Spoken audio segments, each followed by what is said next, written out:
জনপথিত কাৰ্যালয় বাপুগুৰিতে এখনৰ নিজৰ ভাষা আছে, নিজৰ নীতি নীতি আছে, নিজৰ নৃত্যবেলা আছে। এই গোটেইখিনি আমি আমাৰ পৰিচয় কাৰ্যালয় বালভক্তৰ পৰিচয়সকলে এই আমাৰ কাৰ্যালয় থকা গোটেইখিনি আমি সুবিধা পাইছোঁ। আনকেৰে আমি পাইছোঁ, নিজৰ ভাষাত আমি ক'ব পাৰিছোঁ, নিজৰ ভাষাৰে জৰিয়তে আমি হাত মাছ কৰিব পাৰোঁ, নৃত্য কৰিব পাৰোঁ। এডাল মেছেজটো যাব লাগিব ন। আমি কিবা বাকীটো নুবুলিলেতো নহ'ব।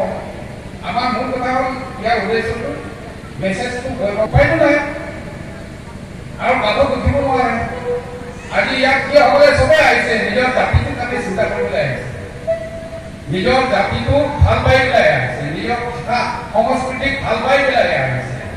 কিন্তু আমাৰ ভাষা সংস্কৃতি এইবিলাক নাইকিয়া হৈ গ'ল। কালি কৰি সেই এদিন দুদিনত নাইকিয়া হৈ যোৱা নহয়, আহি যাবলৈ বহুত বছৰ হৈ গ'ল। গতিকে আজি আকৌ পুনৰ ঘূৰাই লৈ আনিবৰ কাৰণে আমি চেষ্টা কৰিছোঁ আৰু সেইটোৰ উদ্দেশ্যই হ'ল আজিৰ এই উৎসৱ। কিয় এই নামঘৰ উৎসৱটো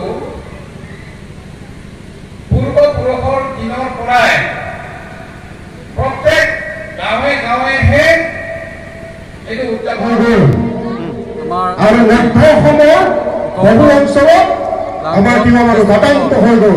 আজি অনুষ্ঠিত হোৱা গতিকে আমি যেতিয়া সেইবোৰ ছবি দেখি পাওঁ, আমাৰ কেতিয়াবা আমি নিজকে নেতৃত্বৰ অভাৱ যে অনুভৱ কৰোঁ।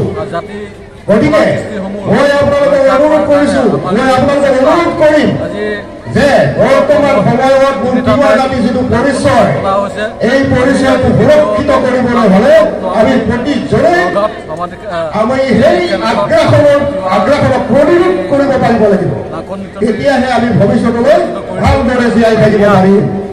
কাৰণ বৰ্তমান সময়ত এনেধৰণৰ আমাৰ জনজাতিসকলৰ মাজত আগ্ৰাসনৰ প্ৰভাৱ পৰিছে। মই বেছিকৈ বিজ্ঞাপন নকৰোঁ, যেনেধৰণৰ আমাৰ জনজাতিসকলৰ মাজত আগ্ৰাসনৰ প্ৰভাৱ পৰিছে, এই আগ্ৰাসনৰ পৰা হাত হাৰিবলৈ নিশিকোঁ, আমি যদি হাত হাৰিবলৈ নাজানো তেতিয়াহ'লে বা যিখিনি হওক সেই কথাটো পাতিলোঁ যে আমি তিৱা জাতিসকল আমি বিভিন্ন দিশত চহকী, বয়ন শিল্পত চহকী, কুটি শিল্পত চহকী, জাতিটো উন্নতি হকে প্ৰমাণ তথ্য আজি আমাৰ